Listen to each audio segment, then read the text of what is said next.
Thank you for watching. Subscribe on Deceived Husbands for more stories. When I came to, the room was flooded with bright lights, and I could feel people pulling and tugging on my body. Oddly, I felt no pain, just a sharp mental awareness. Am I dead? Is this what death feels like? Are they harvesting my organs? I sensed wires and tubes all over me, and then I remembered hearing someone say, "Hes coming to," before I passed out again. They kept me in a medically induced coma for 6 days before I was allowed to regain consciousness. It's incredible how doctors can induce a coma and then bring you back without complications. When I opened my eyes, my family was there, surrounding the bed. My wife, Karen, was to my right, and my 3 kids were around the bed. At that moment, I could barely remember why I was in the hospital. My loving wife looked at me and said, "John, you scared us this time, but you're going to be okay now." I looked at Karen and asked, "What happened?" "One of the stents that was inserted when you had your quadruple bypass surgery failed. It was the graft that needed a stent 3 weeks later. It was just too weak and collapsed around the stent, which stopped the blood flow." Suddenly, parts of my memory returned. A year ago, after my annual checkup, my doctor found blockages near my heart and ordered immediate quadruple bypass surgery. This procedure is open-heart surgery and extremely complicated. Vessels were harvested from other parts of my body to replace the damaged or blocked ones. About 3 weeks after the surgery, further tests revealed one graft did not take as well as the others, and a stent was put in to reinforce it. Until now, we thought everything was fine. Because of the complications, I was off work for almost 9 months. I followed my doctor's instructions to the letter, lost weight, joined a gym, and was careful about what I ate and drank. Karen, my wife, was my biggest supporter and was there with me every step of the way. When I exercised, she did too, and even ate what I ate. My weight dropped 55 pounds in the next 6 months, and Karen lost 35 pounds while toning up her now trim 46-year-old body. She looked as good as she did when we got married, not a wrinkle or ounce of fat in sight. I met Karen in college. She was a freshman and only 19, while I was a 21-year-old junior. Within a few weeks, we were dating exclusively. The following year, we found an apartment and moved in together. I was set to graduate that year while Karen was entering her 3rd year of college. I convinced my parents I needed an MBA to land a good job, and they quickly agreed. That kept Karen and me together until she got her degree, and by then I had completed my master's. So, on a warm June day after our graduation, Karen and I got married. Reflecting back, we had the perfect marriage. We did everything together, not just because of shared interests, but because we wanted to be together, something called love, I believe. 3 kids came along within the first 8 years, and finally, after the last one, I got a vasectomy. We were always very family-oriented, and our kids were as devoted to us as we were to them. Family life with 3 kids, 2 girls, and a boy kept us busy, and we worked hard to stay out of debt. One of us was always taking one or all of them somewhere. We kept them involved in various activities: karate, ballet, dance, piano, baseball, soccer, or something else. They weren't all athletes, but they enjoyed participating and learned many valuable life lessons in the process.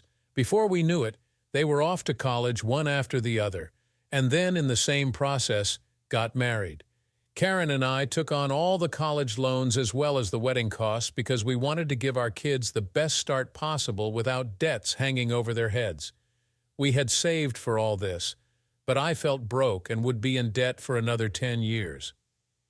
But Karen and I were still young and had many more years to work and save for our retirement. We didn't regret a penny we spent on our kids' education or weddings. It was money well invested. Even though I realized we missed vacations to exotic places like Hawaii and Europe, I never regretted the money we spent ensuring our kids got the right start in life. After my dad retired, I took over his large insurance business in Jacksonville, Florida. We had 3 brokers and 2 office staff, and they were kept very busy. Karen waited until our youngest was in school and then went to work for a pharmaceutical company in Orlando. She was a sales rep and had to visit doctors' offices in the area promoting new drugs and giving them samples to pass on to patients. Karen was very much an extrovert and was perfect for the job. Her looks didn't hurt either. She's 58 and always wears 3-inch heels, which make her 511.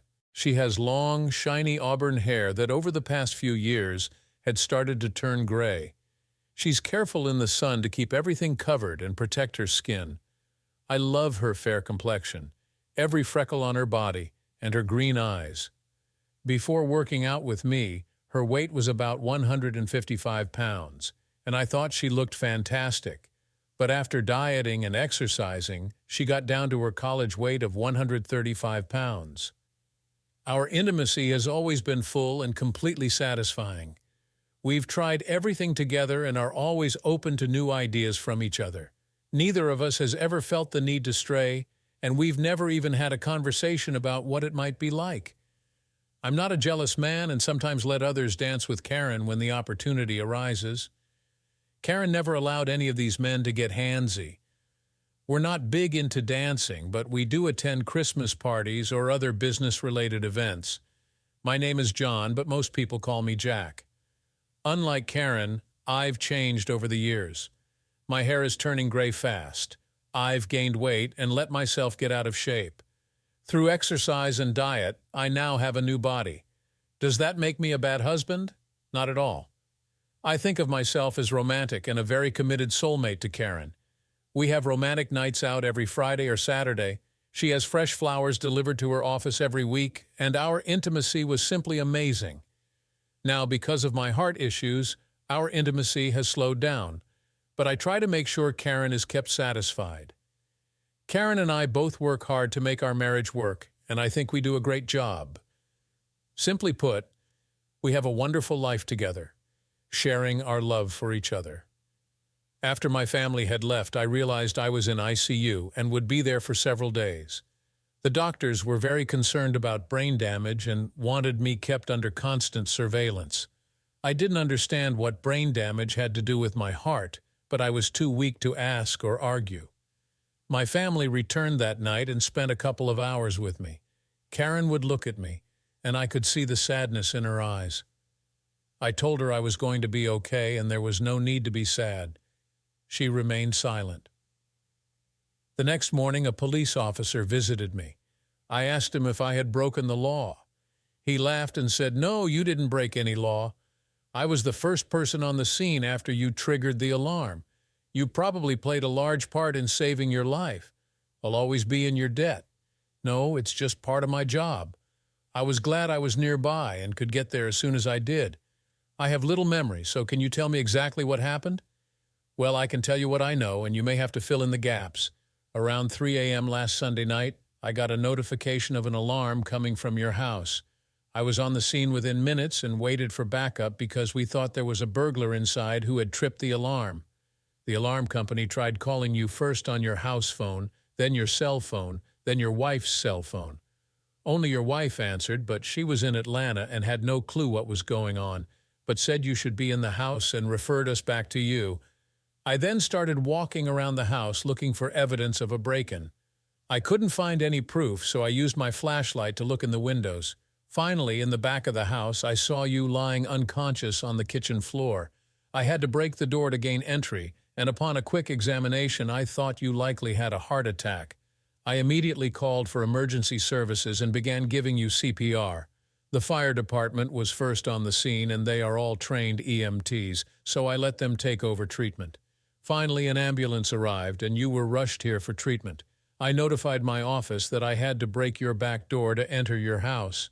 And since your wife was in Atlanta and you were in the hospital, I was told to remain at the house until the door could be secured. A carpenter was called to nail plywood across the door to secure it. I also called the alarm company to silence the alarm. Before leaving the house, I tried to clean up the kitchen. The EMTs and ambulance crew had left it a bit messy. Among the mess, I found your cell phone, which I'm returning to you now. From what the officer told me, I was able to fill in some of the gaps in the story. I remember waking up with severe chest pains. I got up to get a drink of water and take an aspirin, but only made it to the refrigerator before collapsing against it. The alarm panel was right next to me, and somehow I found the strength to press the panic button. I dropped to my knees, knowing I was in serious trouble and wanting to see my wife's face one more time. I managed to say, "Hey Siri, FaceTime Karen." A few seconds later, a nude Karen appeared, asking what was wrong. But by then, the alarm was blaring, and I could neither hear nor respond. She was obviously nude. Sleeping in the nude isn't uncommon for her, but the hand that appeared on her shoulder shouldn't have been there. That's when I passed out and would have died if not for the deputy's perseverance. Late that afternoon, I finally saw the heart doctor. I had either been in a coma, passed out from drugs, or asleep when he had previously visited. "Jack, you may be the luckiest man I have ever treated." I didn't know how to respond to that, so I just asked, "Why? In the medical world, you shouldn't have survived. I don't know how long you were on the floor before that deputy found you, but when he eventually broke into your house and got to you, I think you had stopped breathing. I have no idea how long your brain had been deprived of oxygen, but it was certainly long enough to possibly cause damage, which is why we kept you in a coma for 6 days. He started CPR long enough to keep you going until the fire department arrived and took over. The ambulance crew thought they lost you twice on the way to the hospital. Once they had to stop the ambulance and both team members performed CPR before they could continue. It was touch and go even after you got to the hospital. The graft that was inserted last year just wore out. We were concerned about it from the start, which is why we later put a stent in. But unfortunately it failed. You have to know you did nothing wrong. You lost weight, exercised, and stayed on a diet. You did everything I asked you to do. I'm not sure if you have any brain damage yet, but at the moment I don't think you do.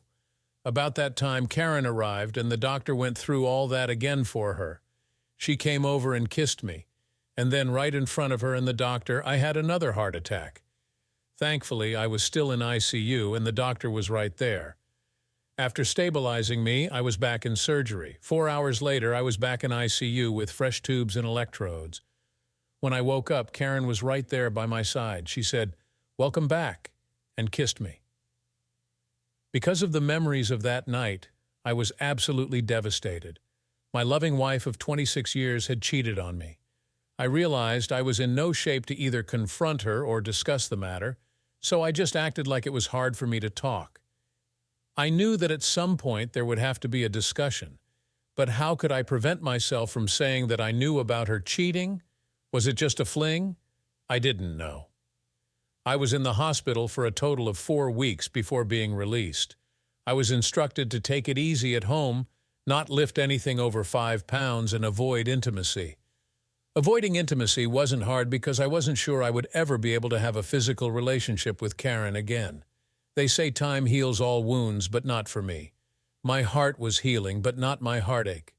Part of my heart felt like a hole had been bored through it, and I wasn't sure it could be repaired. Karen took time off from work and nursed me night and day. I knew she loved me, but I wasn't sure I could ever return that love.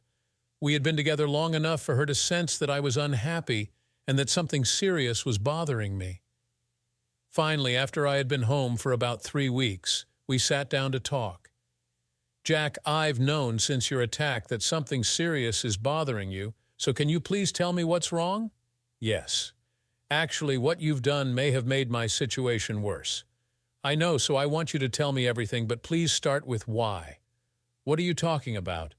I know you've had and may still be having an affair. That's ridiculous. How can you accuse me of that? Do you want me to show you proof? Are you that stupid? Why can't you be honest and just tell me?" "There is no proof, and I have not been unfaithful. I don't understand how you can even sit there and accuse me of something like this. You must be losing your mind. Do you remember me calling on FaceTime the night I almost died? Do you remember a hand appearing on your shoulder and someone saying, 'Honey, is it about that damn alarm again?' I saw it all, and it's burned into my memory forever." Actually, I hadn't heard a word, but Karen didn't know that. "Do you need any more proof?" "You've broken our marriage vows and disappeared on a bogus trip to be with your lover." "Yes, I know it was bogus because I called your HR, and they said you took 2 personal days. I cannot begin to tell you the hurt and pain you've caused me. I almost died, and all this just made my recovery worse. Do you understand now why I've been so cold the past few weeks? Now, once again, I want the whole story, starting with why. If you choose not to answer, then I expect you to pack a bag and leave. Jack, this is painful. Are you sure you want me to tell you? I told you if you choose not to answer, then pack your bags and leave. I am not going to sit here and listen to your lies. Okay, I'll tell you, but I would prefer not to. Please don't threaten me until I tell you everything, and if you want me to leave, then I will. I sat there staring at her until she continued. I need to start 5 months ago at my company's holiday party. Do you remember warning me about the guy who had his hands all over me while dancing? Yes, I was so angry I wanted to confront him. Please don't tell me you had an affair with him. Well, please be assured we haven't had an affair. David is my immediate boss, and since he started working in Orlando last fall, he's been putting the moves on me. I've always been able to shoot him down without a problem. I wasn't, and I'm still not, interested in extramarital sex. I guess I'm confused. Did you or didn't you just travel with him and spend 2 days and nights in the same hotel room? And please tell me that was just platonic and you didn't have sex. Jack, yes, we had sex. He wanted it day and night, and I regret every second of that weekend, too. Oh, I bet he made you have dozens of orgasms. I know how you are once you get started. I even bet he's younger than me and in great shape. You're really making me feel good about this. Yes, he's 14 years younger than we are, and his body is hard as a rock. Can we stop and let me finish my story? Okay, go ahead. I'm all ears. 4 months ago, I had my annual evaluation. David knew I had been doing the same job for almost 16 years and asked if I was going to continue doing that until I retired. You know, I've been unhappy with all the driving around Orlando that I have to do, and the traffic just keeps getting worse. He asked why I never applied for a promotion. I told him I had applied for the job, but they selected him from the Atlanta office. He then explained he was on a short list for a promotion, and his job would be available again. I told him I was very interested in the opportunity to advance. He then asked how far I was prepared to go. I asked him what he wanted, and he explained that he wanted sex, and if I agreed, he would guarantee that I got his job. My mouth hung open. Karen was being blackmailed and had agreed to the scumsucker's desires. I told him that was blackmail and could get him into a lot of trouble. He said it was between him and me and nobody else. I explained I was very happily married and did not want to do anything that would put my marriage in jeopardy. He assured me that all he wanted was 1 weekend, and then he would make sure I got promoted. Karen, why did you fall for that? I've been after you for years to quit that job. We don't need your income, and with me being sick last year and now again, you've taken weeks off without pay. It will take us a little longer to pay off our debt, but we'll manage. I know we don't need the money, but I enjoy keeping busy. Besides, with the kids' college and marriages, we needed the extra income to pay off their loans. I really, for the most part, enjoy what I do, just not the driving or dealing with my boss. So before you finish your story, have you gotten your promotion? No, apparently he didn't get the promotion, so he's still there. I was getting angry. Do you mean you spent the weekend screwing that idiot and didn't even get promoted? Karen was visibly shaken and started crying. I would never have agreed if I thought he wouldn't honor his word. So finish your story. He kept after me every day at work. I kept telling him I didn't want to cause any problems with my marriage. Then he started using bullying tactics, and about 8 weeks ago, I finally agreed. We made up a story about attending a management meeting in Atlanta and picked the weekend. We were to go on Thursday morning and return Saturday. He made all the arrangements. I remember how reluctant you were to go, but you kept saying you were hoping to get promoted. You've never, in all the time you've worked for that company, been on an overnight business trip. So I thought it was a bit odd. Okay, please finish your story. You drove me to the airport, and then I met David in the departure lounge. We had a nice flight, he had booked business seats, and he had a hard time keeping his hands off me. He booked one room with a king-sized bed, and he became passionate as soon as we closed the door. So you're telling me you didn't enjoy it? No, not the first time. I can't deny that I didn't enjoy the second time. That was just Thursday afternoon. And then you had 2 more days of nonstop sex? Well, yes. He seduced me again that night and then early the next morning. We spent the day sightseeing, had dinner, and then did it again. We had a short nap, and he was just starting again when the alarm company called. He was at it again when you called. The alarm was so loud I couldn't hear you and hoped you didn't see David's hand. Of course, now I realize you did. Your face was as white as a sheet, and with the alarm going off, I knew something was wrong, so I immediately left for the airport and took the first flight home. So you enjoyed the sex then? Yes. David made me feel young and beautiful. No woman wants to feel old, and he offered me an opportunity to feel young again. I regret it. I feel used. And Jack, I'm so very sorry. I'm sorry I cheated on our wedding vows and the special relationship we shared. I lied and deceived you, something I've never done in our marriage, and I'm totally humiliated. Karen, I think you're telling some truth. However, you've been to and from work several times since I've come home from the hospital. I'm sure you've had discussions and, most likely, sex with David. Yes, he makes a point of seeing me every time I go in, but I haven't had sex with him since we were in Atlanta. He keeps reminding me how good it was, and he is pressuring me to see him again. Now he just wants me for an afternoon here in Orlando. I've told him no several times, and there is no way I will see him again.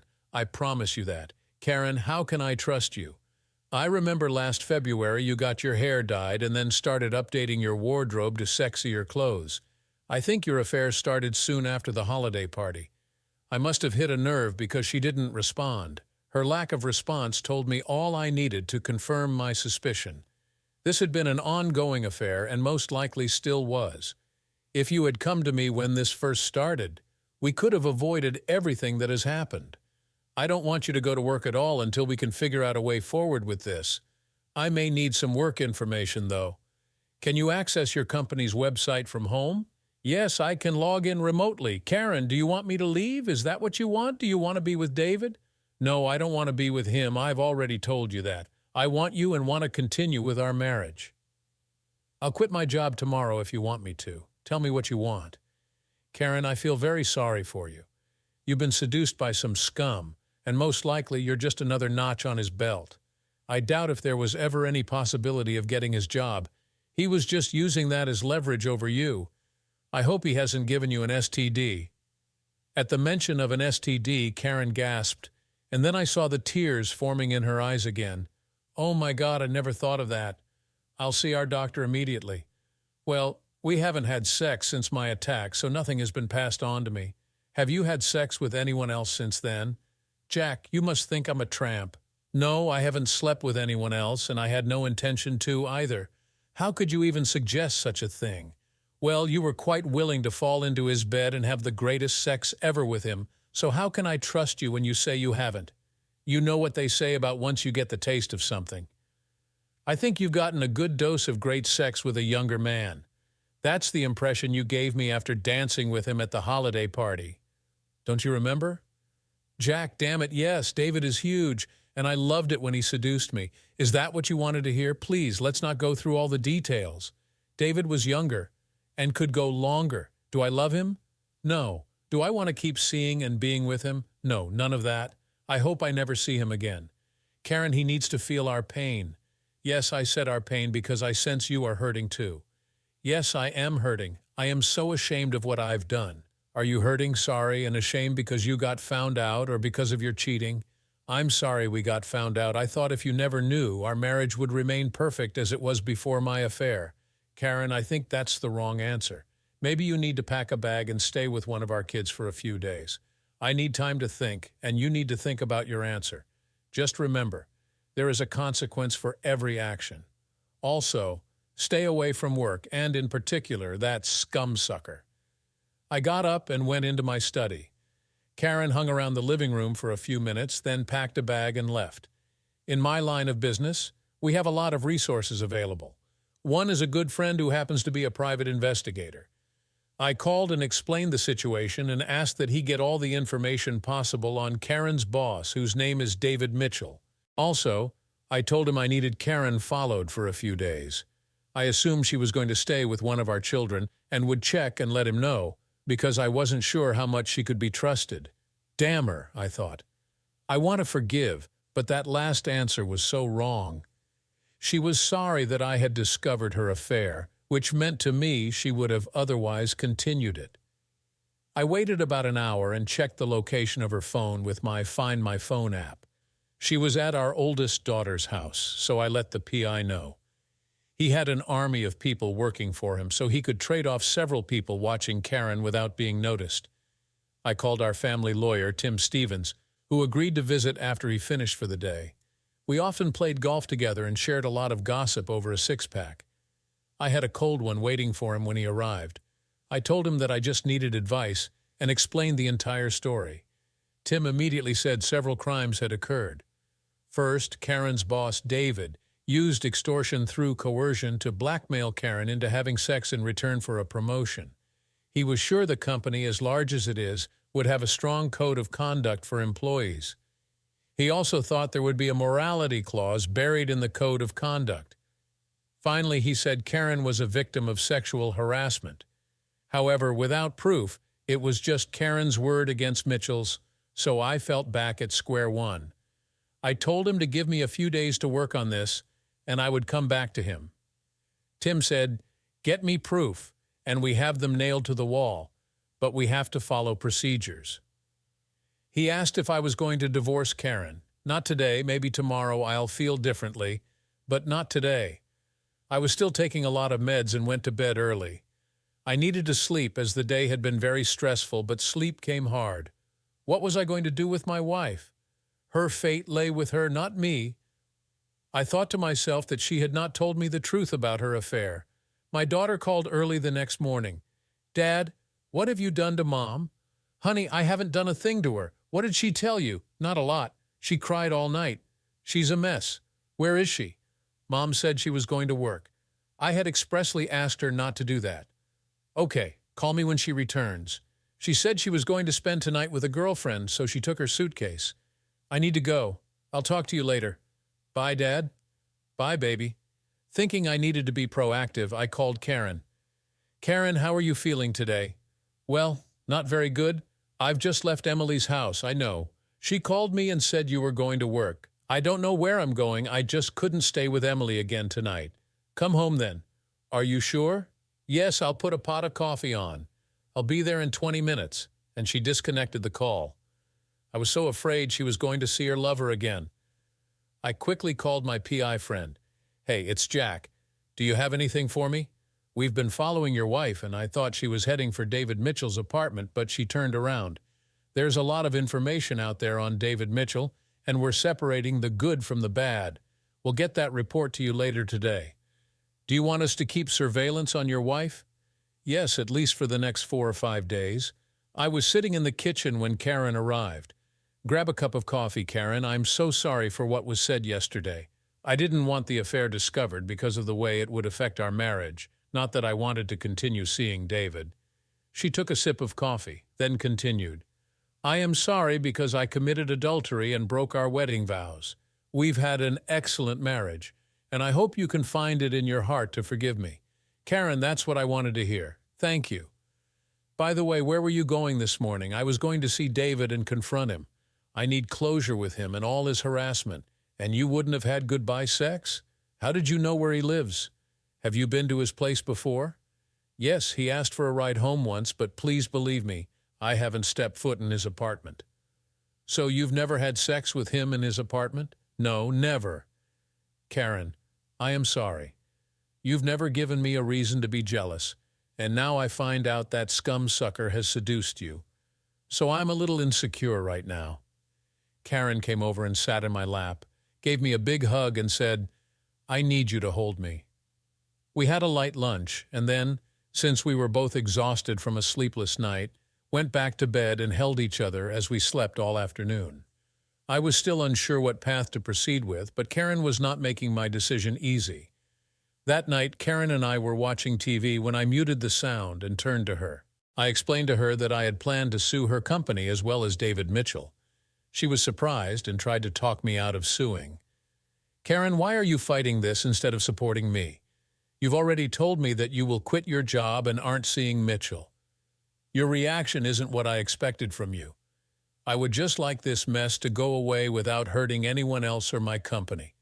You know what extortion is, And that's what David was doing to you through coercion. Do you want him to get away free and clear so he can do it again? Do you honestly think I'm going to sit here and do nothing?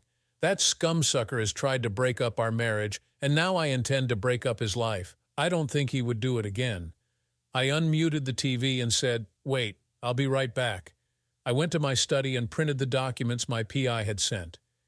"Karen, I need to show you something that was emailed to me." I searched each page until I found what I was looking for. Look, this scumsucker had to leave Atlanta because of a sexual harassment suit that couldn't be proven, yet brought discredit to the company. Oh, and in college he was charged with assault, but the charges couldn't be proven. He looks like a predator to me. Why are you defending him? I almost think you have feelings for him and would like to continue your affair with him. She got up, turned to me, and in an angry voice said, "Do what you need to do." Then she disappeared into the guest bedroom. I could tell she was angry and upset because of my plans to take legal action. Why was she trying to defend him? Was she in love with him? I had another restless night of sleep. Every time I felt like we were being honest and there might be a possibility of reconciling, Karen kept throwing roadblocks in my path. The next morning, I was again in the kitchen when she walked in. "Good morning. Would you like some breakfast?" "No, thanks. I'm going out for a couple of hours. I'll be back before noon." She left with no kiss or telling me she loved me. I was sure she was in contact with Mitchell and had most likely texted him all night. I felt us drifting away from each other and deep down felt that there would be no reconciliation. Karen was gone for 2 hours, and before she returned, the PI called. Jack, she met Mitchell at Starbucks on 5th Avenue. They had coffee and talked for over an hour before departing. She kissed him goodbye, and it was more than a peck on the cheek. That was all I needed to know to formulate my decision. Karen returned around noon and found me in the kitchen. She poured herself a cup of coffee. "Karen, didn't you have enough coffee at Starbucks with that scumsucker? Did you have me followed?" "No. One of my customers works there and saw you with Mitchell. Apparently you were quite cozy with him." "Yes, I met him, and like I told you yesterday, I was trying to get closure." "So do you always give a guy a passionate kiss when you get closure?" "Karen, pack your bag and leave because I'm tired of your lies and deceit. Go to Mitchell for all I care because we're finished. I know you're still finding ways to see him and continue your affair. How do you say to your wife of so many years that your marriage has become a sham and now it's finished? How can you give up so much in so many years of a loving marriage?" I stayed in the kitchen while she packed and left the house. Later, I had a call from the PI confirming Karen was at her lover's apartment. I thanked him for the information and told him to send a bill as I no longer needed his services. The next day was very busy. I contacted my lawyer and explained to him that I wanted to have Karen served, and the quicker, the better, but preferably at her lover's apartment. I split all of our bank accounts and canceled joint credit cards. I needed to get her name off of anything that we held jointly. The only thing I didn't cancel was her cell phone. I wanted to keep her on my account for a while. That afternoon, after much thought, I called my lawyer friend Tim and instructed him to sue both the pharmaceutical company and David Mitchell, hopefully at the same time. The company for allowing management to coerce a subordinate employee into a sexual situation through blackmail, which resulted in a broken marriage. This violated several standards of conduct within the organization. Mitchell was sued for extortion of a subordinate employee and sexual harassment. I wanted him sued for breaking up my marriage, but it was just as much Karen's fault. I realized the case would be weak without evidence, but it would bring unwanted attention to him and the company he represented. Tim had already done most of the work on these and had the paperwork ready. Before we could sue Mitchell or the pharmaceutical company, we had to file an administrative charge with the Federal Equal Employment Opportunity Commission, or EEOC. Filing a complaint with them was just a formality, but the first step in any harassment situation. Karen called the same day after Mitchell was served and was immediately hostile. "Jack, why have you done this? David could lose his job, and any possibility of promotion will be denied. Karen, why do you care what happens to him? You assured me you had closure with him. By the way, where are you staying? Emily said you weren't with her. Have you moved in with Mitchell? I don't want to see him hurt, especially if it will damage his career. I'm staying with a friend. Just so you know, I'm going to totally screw up his career as he has done to our marriage. And if I can, I'll screw up his life too. He had better keep a constant watch over his shoulder. So is your friend male or female? Please don't harm him. No, I won't do any physical damage, but I would like to cut off his tool and shove it in his mouth. I can't believe you're talking like this. It is so unlike you. I've never had my marriage screwed over either, and I feel you've played a huge part. Then I disconnected the call. The next day, an off-duty sheriff's deputy found Karen at Mitchell's apartment and served her with the divorce paperwork. That evening, she called again, this time crying. Jack, how could you have me served? I thought our marriage was worth more than that and hoped that maybe we could save it. We had a great marriage until you let that scum sucker seduce you. Now you can't get enough of it. I have mattered little in your life the past few months. I knew something was up as soon as you dyed your hair, but I trusted you so much that I never checked. Let's see how long Mitchell keeps you around. And yes, I know you've moved in with him. Have you forgotten he is 14 years younger than you? You're just the flavor of the month, and when he tires of you, I'm sure he'll kick your butt to the curb and move on. I'm splitting everything $5,050, and that includes our children's debts. I checked on the outstanding balance today, and it is just under $210,000. So that means we each have almost a $105,000 loan to pay. I don't know how you will support your lover when he loses his job and pay off the loan as well, but that's your problem. You need to get a lawyer, and I warn you, if you fight the divorce, I'll become a pit bull. I have videos that I will send to everyone we know. I didn't have any videos, but she didn't know that. The next day, I officially quit my job in the insurance business. I did not want to have a job or income during the divorce proceedings. This was a family business, so I could always return. Because of my sickness, I had worked very little in the past year, and the doctor wanted me to take it easy for the next 6 months. I was bewildered by Karen. On one hand, she wanted to continue in our marriage, but on the other hand, she wanted to keep her lover. I guess she wanted her cake and to eat it too. That didn't sit well with me. I wasn't prepared to share or be second best. Tim called and announced that the pharmaceutical company had responded to our case against them. They were caught off guard with the lawsuit and had suspended Mitchell pending an internal investigation.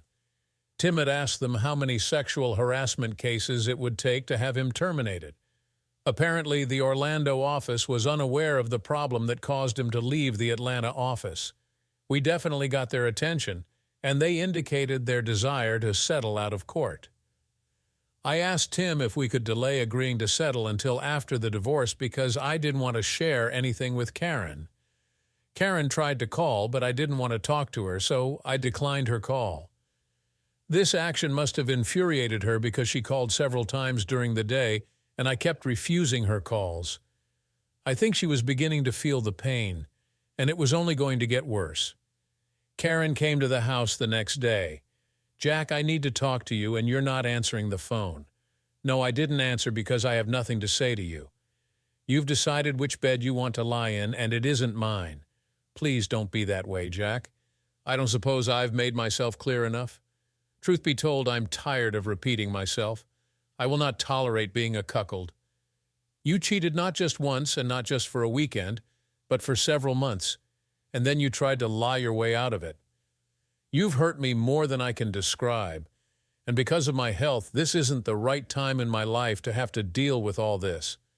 Somewhere along the line, you forgot about the in sickness and in health part of our wedding vows. Now you are no longer part of my life. You've lied to me since Christmas and carried on an affair with your boss. I'm sure your company will soon be terminating him, and most likely you too. You've ruined my life, so I'm going to do everything in my power to destroy yours and Mitchell's too. David was terminated this morning, and I'm on administrative leave. He has no savings and is very distraught. Well, that just makes my day. I guess both of you will soon be kicked out of his fancy apartment. Just remember, you have a $105,000 debt you have to pay, in addition to your car loan and insurance. By the way, you're over 10 days late with your car insurance premium, and under the terms of the policy, it will be canceled today. You had better find yourself a new insurance broker. You've always taken care of all that, so why are you stopping my policy? You're really thick, aren't you? There is no us, and there is no me in your life anymore. I will no longer act in your best interests. You have a new man in your life to do that, but I guess he's only capable of being a good lay. Your actions brought all this on, so if you want to blame someone, blame yourself. Now, unless there's something you want to discuss, you need to leave. I didn't want to move, but we had to split our assets, and I couldn't buy Karen's share of the house, so I listed it, and it was quickly sold. We didn't know anything on it, so my share of the payoff would go a long way toward clearing my share of the debt. I found an apartment near the hospital that I could afford. Thankfully, my hospital is one of the best heart hospitals in the South and was now only a few blocks away. I packed up everything I wanted from the house and had it moved. I didn't give Karen any choice concerning what I took, as it was her fault that everything happened.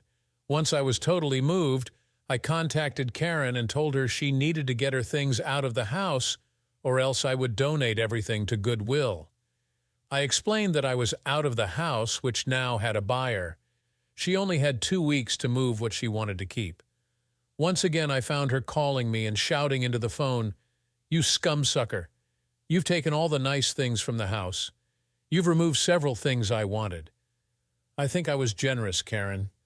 When you moved out of the house and into your lover's arms, you forfeited your right to anything that we bought during our marriage. You made your choice concerning what was more important, and that did not include me or the possessions in the house. Weeks passed without further communication. The sale of the house had now been completed, and we had split the proceeds. I used my share to pay off my portion of the loan. I hated owing anyone, so I felt good with that debt gone. Tim, my lawyer, called and said that Karen was contesting the terms of the divorce concerning the distribution of our wealth. We had split everything 5,050. I didn't try to hide anything, so I thought to myself, what wealth? The judge was a crusty old guy who had most likely heard thousands of divorce cases. He asked Karen's lawyer what the problem was since everything had already been divided. Then it suddenly became crystal clear she wanted 50 of the insurance business. My lawyer and I talked for a minute or two and then spoke to the judge. "Your Honor, my client does not own the insurance business. It belongs to his father. My client is just an employee, and because of severe health problems, he has had to quit, so he is no longer even an employee." Karen's lawyer asked for proof, so my 80-something-year-old father stood up and asked for permission to speak, which the judge granted. I am Jack's dad, and what his lawyer said is the truth. I still own the insurance business, and it will remain in my name until my death. Then it will be passed down to my son. I looked at Karen, and if her face could tell a story, it would read shame. She whispered something to her lawyer, who then stood and said there would be no further contest of the divorce. The judge then declared the divorce final. I was a free man. However, that saddened me because Karen and I, at one time, had a great marriage. That was before that scumsucker Mitchell arrived on the scene. He was truly a homewrecker. My son had accompanied me to the proceedings and asked me to wait so he could visit the restroom. Karen approached me, which I'm sure took some nerve. "Jack, I'm sorry our marriage came to this, and I apologize for lying to you and for cheating. Everything that you have predicted has come true. David left me for a younger woman. His life was destroyed after he was terminated, and he spent a significant portion of the proceeds from the house. Now I am left in debt and have a poorly paying job. I hope this makes you happy. Well, you brought all this on yourself. Everything that I have done has been a reaction to what you've done. I hope you can see that. Can we remain friends?" "Karen, I'm not sure. Maybe in time, but not right now. I don't think so. You've been the cause of so much pain, and every time I see you, I feel nothing but hurt and agony. Maybe in time I can get over this, but for now, that's how I feel. We had something good for many years." I turned and walked away to start a new life. Que sera? Sarah, what will be, will be. The pharmaceutical company finally settled out of court. I was $500,000 richer. Maybe I should have held out for more, but at that point, I just wanted to put everything behind me. Besides, it wasn't about the money, it was about getting retribution. Karen never found a job that paid as well as the one she had and remained in debt. Life was just one big struggle after another for her. My children stayed in touch and often helped in different ways, but even they had a hard time forgiving her. According to them, she rarely dated and was looking older than her age. I felt sorry for her, but she had made her own bed, and now it was time to lie in it. Mitchell had a hard life, as every time he applied for a job, his past came back to haunt him.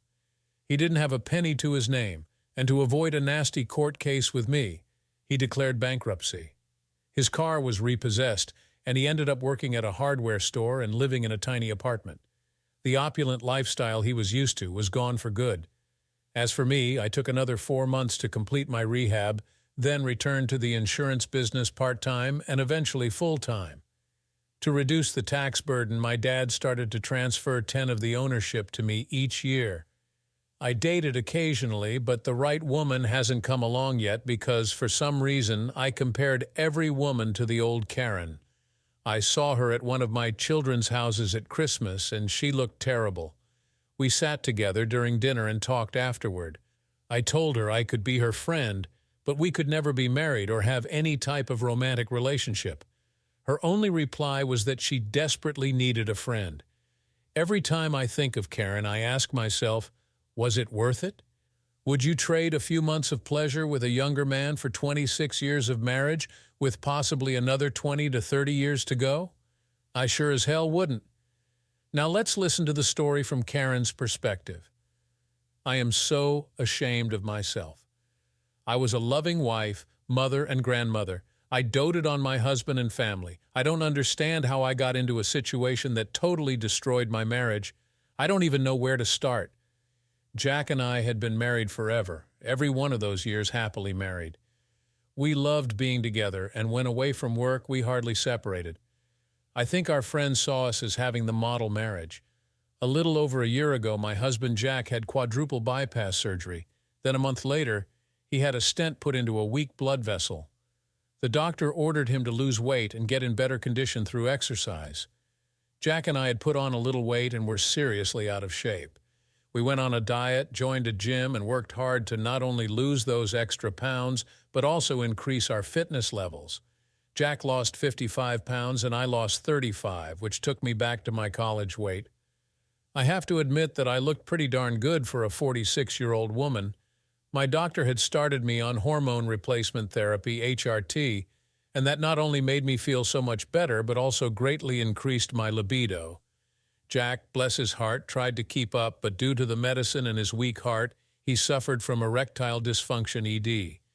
Jack and I talked about his problem, and our doctor thought if Jack continued with his exercise, some of the medicine could be withdrawn, and hopefully the ED problem would disappear as well. Another option would be some little blue pills. Last fall, I got a new boss at work. I had applied for the job, but David Mitchell was brought in from the Atlanta office. He was about 36, and it was soon apparent that any female, married or not, was fair game to him. Quickly it became obvious he was working his way through all the women in the office, and then word leaked out that he was a good lover. I tried my best to keep him at bay, but failed miserably. At our company holiday party, he asked for a dance and didn't waste time getting his hands on me. I didn't exactly push him away quickly. I found myself excited and could have stayed all night dancing with him, but when we took a break, Jack was furious. Jack has never been jealous, especially when I dance with other men, but he didn't like the way David was touching me. David came by our table to ask for another dance, and Jack flat out told him that I was married and would not be dancing with him again, and he needed to stay away from married women. I have never seen Jack like that before, and reflecting back, we were out of order, and I did allow David's hands too much freedom. But David's hands and the feel just let my inhibitions slip away, and I let it go too far. I excused myself to the restroom. When I entered the stall, I fantasized about David. I hurriedly put myself back together. I returned to the table and Jack was ready to go. Jack and I had one of our few arguments on the way home because of the liberties I had allowed David. Upon returning home, Jack said he was going to bed as the party and emotions had wiped him out. I went up with him and changed out of my dress. I changed into my comfy pajamas and kissed Jack goodnight. I went downstairs into the living room and turned on the TV. I let my mind wander as there was nothing much on TV at this hour. My thoughts wandered back to the party, dancing with David, and how his hands made me feel. Over the next few weeks, this scene played itself again and again as the thought of David fueled my fantasies. David continued his seduction of me, and I was finding it difficult to resist. Other than my daily pleasuring, I had not had sex in over a year, and even then Jack could not manage a proper erection. Finally, I told David okay, but we had to be very discreet because I was not prepared to destroy my marriage because of an affair. It was easy for me because, being a sales rep, I could schedule free time almost every day. If I rushed, I could cover my day's route in a long morning. David just took an afternoon off, so we agreed to meet at his apartment. David had quite a reputation, and in my opinion, he surpassed everything that I had heard about him. First of all, I was very flattered that he would find a 46-year-old woman attractive. To me, he made me feel younger, attractive, and desirable. I had not felt any of these traits in years, and they just fueled my desire to be with David. As soon as we entered David's apartment, he started kissing me, and before I realized what had happened, we were on his bed. Then and only then did I think about the risk of pregnancy. Jack had gotten the snip after our third child, so that was a concern I had not faced in years. Finally, we got up and showered together, and David seduced me again in the shower. He asked when we could do this again, and I told him as soon as he could arrange a free afternoon. From then on, we usually got together a couple of times a week. On the way home, I stopped at a drugstore and bought the morning after pill. I could not risk the danger of getting pregnant, and then decided I would go back on the pill. David kept pestering me to go away for a day or two. He claimed that it would be so much better, and besides, he wanted to spend the night with me. We fabricated a business trip to Atlanta, and Jack never suspected a thing. The flight was uneventful, but sitting next to David and knowing what we would be doing had me on edge. We were staying at a mid-scale hotel close to downtown. Once we arrived in our room and set our luggage down, I walked over to David and held him. I started to feel his excitement. We were together several times from there, and sometime after midnight the next day, the alarm company called about an alarm from my house. I explained that Jack should be there to deal with the problem. Besides, I was in Atlanta on business. I thought the call was odd because nothing like that had ever happened before. I had just started to do it again when my phone rang again. This time it was from Jack. I answered the call without realizing it was a FaceTime call. Jack's face was white as a sheet, and he tried to talk, but the alarm was blaring in the background. Then I watched him collapse on the floor. David had now sat up and asked who was calling. I didn't know if Jack had noticed David's hand on my shoulder. I immediately got up, dressed, and rushed to the airport. I called my children and asked that they check on their dad and that I was on my way home. Jack had a collapsed blood vessel and apparently had stopped breathing until he was resuscitated. It was touch and go in the hospital for several days, and then he had another heart attack. Jack had another visit to surgery and then found himself on the road to recovery, followed by 4 more weeks in the hospital before being allowed home. I was on leave without pay during this time and played nurse to Jack. I still found time to see and be with David with the excuse that I was going to check in at work every day. Jack was out of sorts, like something was bothering him. Finally, after about the 3rd week at home, I confronted Jack and asked for an explanation of why he was acting so strange. His reply gutted me. He knew about my affair with David and wanted to know all the details. I made up a story about being blackmailed by David to get a promotion and explained that my affair was only the weekend I went to Atlanta. I wasn't sure if he believed me or not. I didn't want to discuss the time with David, but Jack gave me a choice of telling everything or leaving. I only said a fraction of the truth. Jack is not stupid, and it only took a few minutes to piece the puzzle together and realize that the affair most likely started after the holiday party, although I didn't admit to that. I had done my best not to elaborate in order to lessen the damage, but then I said something wrong, and Jack told me to leave. I was crushed, but packed a bag and spent the night with my oldest daughter and her family. The next morning, I told my daughter I was going to work and would spend that night with a friend. Actually, I was going to see David. He was my only friend, as even my children didn't want anything to do with me. Word had gotten around quickly. I was almost to David's apartment when Jack called and told me to come home. He seemed happy to see me, and I apologized for saying the wrong thing the day before. I really meant that I didn't want the affair to be discovered due to the hurt it would cause my family.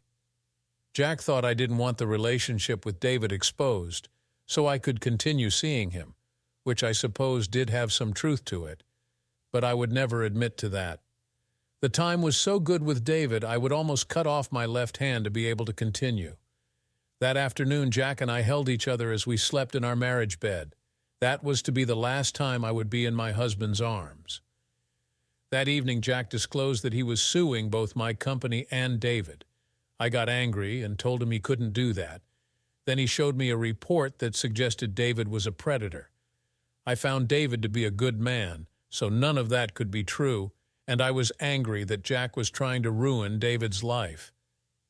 I stormed out and slept in the guest bedroom that night. The next morning, I had arranged to meet David at Starbucks. When I returned home, Jack knew where I had been, and even that I gave David a passionate kiss when departing. We exchanged words, and then I found myself on the street again. This time, I went to stay with David. Jack filed lawsuits against David and my pharmaceutical company, which led to David being fired, and later, I was dismissed as well. Then I got served with divorce papers. Things just seemed to be spiraling out of control. Jack sold the house and then took the best pieces of furniture. I was left with hardly anything. I should have used the money from the sale to pay off my share of our children's college and marriage loans, but I didn't, and I allowed David to run through most of the money. I was a fool. David couldn't find a job and had to give up his luxury apartment and car. Eventually, I had enough and left David. I discovered he was continuing his philandering ways, and I had gotten fed up with him. He was great in bed but lacked social skills and didn't know anything about being a gentleman. I guess I came to my senses too late. I found work, but it didn't pay nearly as well as my previous job. I had to pay for my apartment and the loans. Life became really hard. Desperate for money, I tried to claim part of Jack's insurance business, but discovered it belonged to his dad, so I just gave up. Then the divorce was finalized, and I found Jack waiting for our son just outside the courtroom. I tried to apologize, but Jack had been hurt too badly to listen. My life after that was just getting through one day to the next. I didn't date or even go out with the few friends I had left. I was only able to pay the interest on my loan, so I knew that debt would follow me to my deathbed. A few years passed, and I was invited to spend Christmas with my children. Jack was there. We spent most of the day talking, and I was feeling good when he explained to me that we could be friends, but never anything more. I really needed a friend, and was pleased to hear Jack say that. Every time I think of Jack, I ask myself, was it worth it?